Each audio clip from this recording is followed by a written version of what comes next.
Hello guys, आज हम लोग ट्रीटी ऑफ वियना के बारे में पढ़ेंगे। तो 1850 में ब्रिटेन, ऑस्ट्रिया, प्रूसिया, रशिया के बीच में एक वार हुआ था जिसका नाम है बैटल ऑफ वाटरलू। तो उसमें हिटलर का डेथ हो गया था, तो इसके बाद ये ट्रीटी ऑफ वियना है। तो सर इसके ऊपर और बताना चाहिए। 1815 battle of Waterloo. Battle of Waterloo, one side में कौन था पता है? वन साइड में नेपोलियन और दूसरा साइड में ब्रिटेन, ऑस्ट्रिया, प्रूसिया और रशिया। सर हिटलर का बैच होता है नेपोलियन। नेपोलियन ये हिटलर बोल दिया। ठीक है। और ब्रिटेन, ऑस्ट्रिया, प्रूसिया और रशिया, ये सब लोग मिलकर क्या कर देता है? नेपोलियन को हरा देता है। Battle of Waterloo.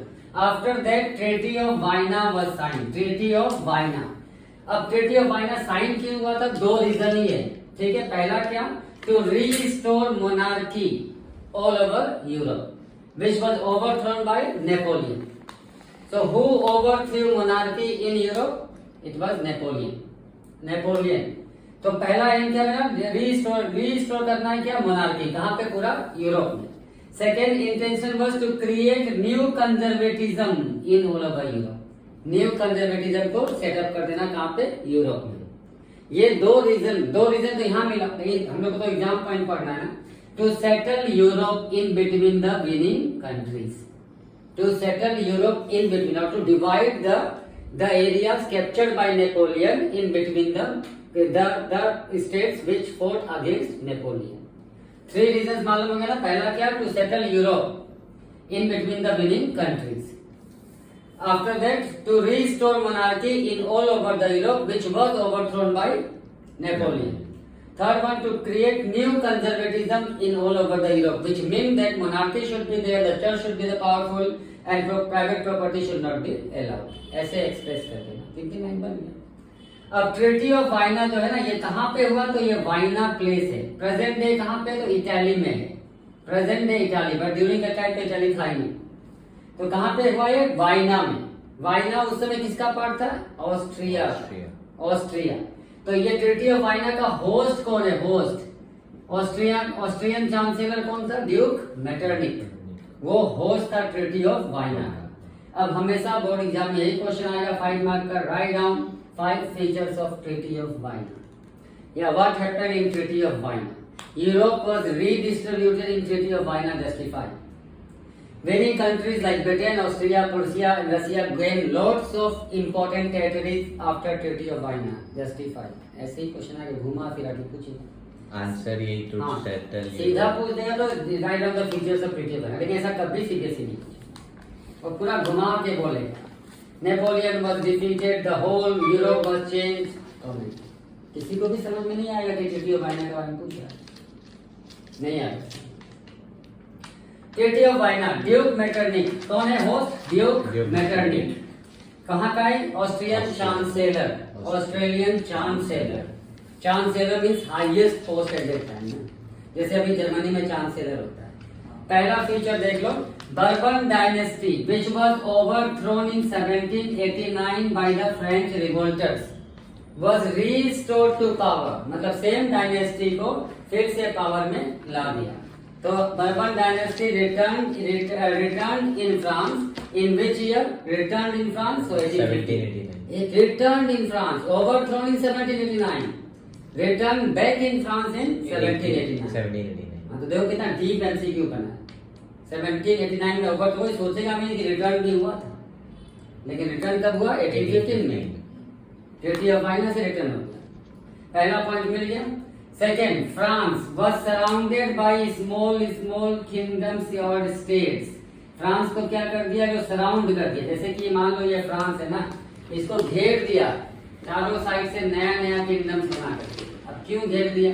क्यों नहीं दो ही किंगडम को रखा? इस तरह से क्यों नहीं रखा? इस तरह से दो ही क्यों स्मॉल किंगडम से घेर दिया? रीजन ताकि फ्रांस फ्यूचर में कभी फिर से आगे कैप्चर करने का सोचे तो किसी एक पे अटैक करना पड़ेगा ना।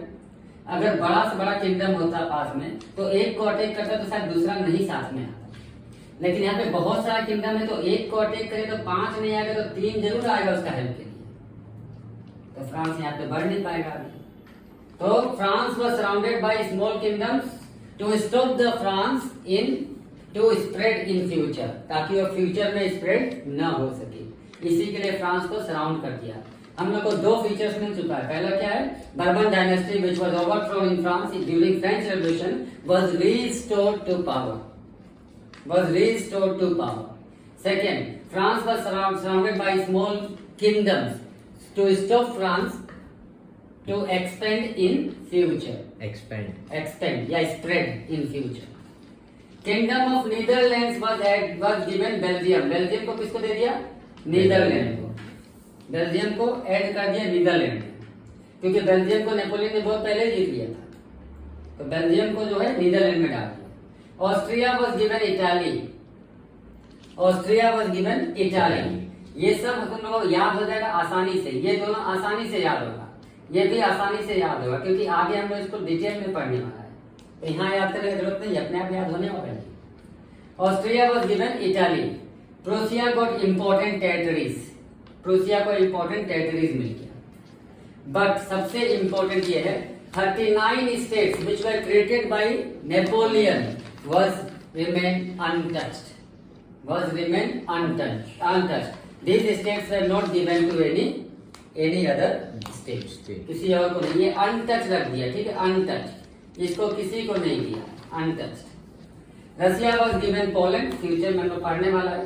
पोलैंड को पार्टीशन कर दिया। एक्सप्लेन कैसे करें? Poland was partition and a part of Poland was given to Russia. So after getting Poland, the Russian language was imposed on Polish people. The people were not allowed to speak Polish language in schools. The Polish language is in church and all. ऐसे explain कर देना है। Explain कैसे करना है फिर से बता देना है। The Bourbon dynasty, which was overthrown in 1789 during French Revolution, was restored to power in Treaty of Weimar. Belgium was given to the Kingdom of Netherlands. So the Netherlands became more powerful and it got the large area. Italy was given to Austria. So Italian speakers, they started facing lots of trouble under Austria. Then 39 German states which were set up by Napoleon was remained untouched. They were not divided or they were not partitioned in Treaty of Weimar. Poland was given to Russia, which resulted the Russian language to be used in Poland in both schools and churches in ceremony. तो ये सब था इसका feature, treaty of वाइनर का feature. 5 जानना है, 5 अपने आप याद हो जाए। अब ट्रीटी ऑफ वाइनर का मेन फीचर क्या है? रीस्टोर करना है मोनार्की, जिसको नेपोलियन ने ओवरथ्रो कर दिया था। To create new conservatism or to set up new conservatism in all over the Europe, in which monarchy should be powerful, church should be the powerful, private property should not be there, social hierarchy should be there. That means male should dominate the society. Then after that, outcomes of Treaty of Weimar. Outcomes मतलब impact क्या हुआ Treaty of Weimar का? First thing, all the monarchy became autocratic. Autocratic means they started ruling by without discussion. Autocratic. Dissent was not allowed. Dissent क्या था मालूम है? ये एक लॉ का वर्ड है। Dissent मतलब to protest peacefully against injustice. उसी को dissent बोलता है। So dissent was not allowed in European countries. Censors, most of the European governments put censorship. Freedom of speech was not there. People were not allowed to write a song based on liberty. Song भी नहीं लिख सकता liberty freedom के ऊपर, stories नहीं लिख सकता, कुछ भी नहीं लिख सकता। तो आउटकम्स देखो ऑटोक्रेटिक हो गए सब लोग, means they started the kings started ruling as per their own wish. They were not caring about the citizens. Second, dissent was not allowed. Means protest against the government, against the monarch was not allowed.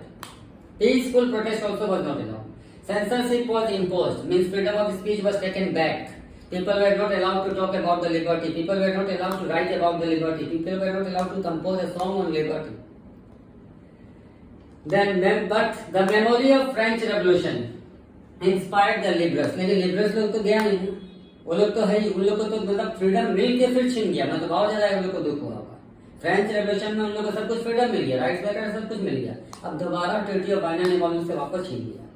तो इन लोगों को French revolution का याद आते रहा, inspire होते रहा, फिर से फ्रीडम के लिए फाइट करने दोबारा से। अब एक नया टर्म आएगा, लिबरल नेशनलिस्ट। पहले लिबरल्स लोग होता था या फिर नेशनलिस्ट लोग। लिबरल्स मतलब दोज हु वांटेड फ्रीडम, और nationalist means those who wanted nation state. अब दोनों लोग एक साथ आ गए and they were known as liberal nationalist. And first demand was freedom of Speech. Speech. इन लोग का फर्स्ट डिमांड होता है फ्रीडम ऑफ स्पीच के लिए। बस